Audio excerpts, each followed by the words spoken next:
hello everyone আপোনালোক সকলোকে মোৰ চেনেললৈ স্বাগতম জনাইছো কেইটামান খবৰ আপোনালোকৰ আগত জনাম গতিকে ভিডিওটো আপোনালোকে শেষৰলৈকে চাই থাকিব আৰু যদি আপোনালোকে মোৰ চেনেলটো পোন প্ৰথমবাৰৰ বাবে আহিছে তেন্তে চেনেলটো সাবস্ক্ৰাইব কৰিব আৰু বেল আইকনটো প্ৰেছ কৰিব প্ৰথমটো খবৰ হ'ল অসমত দিনে দিনে কৰোনা আক্ৰান্তৰ ৰোগীৰ সংখ্যা বাঢ়ি গৈ আছে আজি 25 তাৰিখ 5 মাৰ্চ 2020 চন আজি 1 ঘণ্টা আগত হিমন্ত বিশ্ব শৰ্মা ডাঙৰে টুইট যোগে জনাইছে অসমত পুনৰ 35 জন লোক নতুনকৈ কৰোনা আক্ৰান্ত হৈছে তো গোলাঘাটত 18 জন কোকৰাঝাৰত 6 জন কৰিমগঞ্জত 5 জন তিনচুকীয়াত 2 জন শিৱসাগৰত 2 জন যোৰহাটত 1 জন আৰু ধেমাজিত 1 জন টোটেল 35 গৰাকী লোক কৰোনা আক্ৰান্ত হৈছে তো আমি দেখিবলৈ পাইছো প্ৰতিদিনে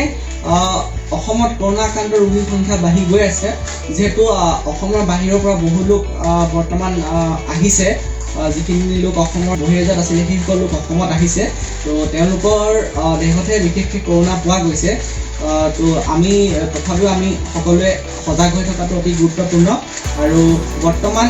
অসমত টোটেল কেছ হৈছে কৰোনা আক্ৰান্ত ৰোগীৰ সংখ্যা হৈছে 427 জন তো তাৰে ৰিকভাৰী হৈছে 57 জন এণ্ড এক্টিভ কেছ আছে বৰ্তমান 363টা 363 এণ্ড ডেথ হৈছে 4 জন আৰু মাইগ্ৰেটেড হৈছে 3 জন দ্বিতীয় খবৰটো হ'ল অসম চৰকাৰৰ পঞ্চায়ত আৰু গ্ৰামীণ উন্নয়ন বিভাগৰ জৰিয়তে মহাত্মা গান্ধী গ্ৰাম্য ৰাষ্ট্ৰীয় নিয়োগ নিশ্চিত আঁচনিৰ অধীনত প্ৰতিটো গ্ৰাম্য পৰিয়াললৈ বছৰি 100 দিনৰ কৰ্মসংস্থান ব্যৱস্থা কৰিছে অসম চৰকাৰে তো ইয়াৰ কাৰণে যিসকল লোক অন্তৰ্ভুক্ত হ'ব সেইখিনি হৈছে বহিৰাজ্যৰ পৰা নিজ গৃহলৈ যিসকল শ্ৰমিক আহিছে সেইসকল ৰাজ্যখনৰ চহৰাঞ্চলৰ পৰা নিজ গাঁৱলৈ উভতি যোৱা শ্ৰমিক আৰু গাঁৱত থকা অন্যান্য ইচ্ছুক লোকসকল তো তাৰ বাবে যিসকলৰ জব কাৰ্ড নাই সেই লোকসকলে নিজৰ গাঁও পঞ্চায়তৰ অফিচত গৈ জব কাৰ্ডৰ কাৰণে আবেদন কৰিব লাগিব আৰু যিসকলৰ জব কাৰ্ড আছে নতুনকৈ যিখিনি জব কাৰ্ডৰ কাম হ'ব তাৰ কাৰণে আবেদন কৰিব লাগিব যিসকল লোকে জব কাৰ্ডৰ কাৰণে এপ্লাই কৰিব সেই লোকসকলৰ কাৰণে কেইটামান কণ্ডিশ্যনছ আছে কণ্ডিশ্যনকেইটা হ'ল আবেদন কৰা 7 দিনৰ ভিতৰত জব কাৰ্ড লাভ কৰিব এটা পৰিয়ালৰ এখনহে জব কাৰ্ড প্ৰদান কৰা হ'ব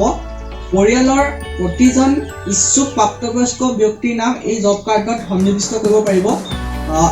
এখন জব কাৰ্ডত নাম সন্নিৱিষ্ট প্ৰতিগৰাকী লোকে একে সময়তে কাম কৰিব পাৰিব জব কাৰ্ডৰ অধীনত কাম বিচৰা 15 দিনৰ ভিতৰত কাম পোৱাটো নিশ্চিত জব কাৰ্ডখন কেৱল নিজেহে ব্যৱহাৰ কৰিব পাৰিব আপোনাৰ জব কাৰ্ডখন বেলেগে ব্যৱহাৰ কৰিব নোৱাৰিব তাৰপিছত আছে জব কাৰ্ডৰ কাৰণে যিটো একাউণ্ট থাকে সেই একাউণ্টত যিটো পইচা আমাৰ সেই পইচাটো আন লোকক সেই পইচাটো উইথড্ৰ কৰিব দিবলৈ উলিয়াব দিব মানা কৰিছে তো ইমানে আছিল এতিয়া আপোনালোকক মই কেইটামান চাকৰি খবৰ জনাম তো আকৌ নতুনকৈ কেইটামান ৰিক্ৰুটমেণ্ট ওলাইছে ফৰেষ্ট ডিপাৰ্টমেণ্টৰ পৰা এটা ৰিক্ৰুটমেণ্ট আহিছে সৰ্বমুঠ 1081টা পোষ্ট আছে তো পোষ্টবোৰ হৈছে Forester stenographer forest guard surveyor mouth carpenter ইত্যাদি প্ৰত্যেকটো পোষ্টৰ কাৰণে এডুকেশ্যন কোৱালিফিকেশ্যনবোৰ বেলেগ বেলেগ হয় ফৰেষ্টাৰ পোষ্টৰ কাৰণে আপোনাৰ এডুকেশ্যন কোৱালিফিকেশ্যন লাগিব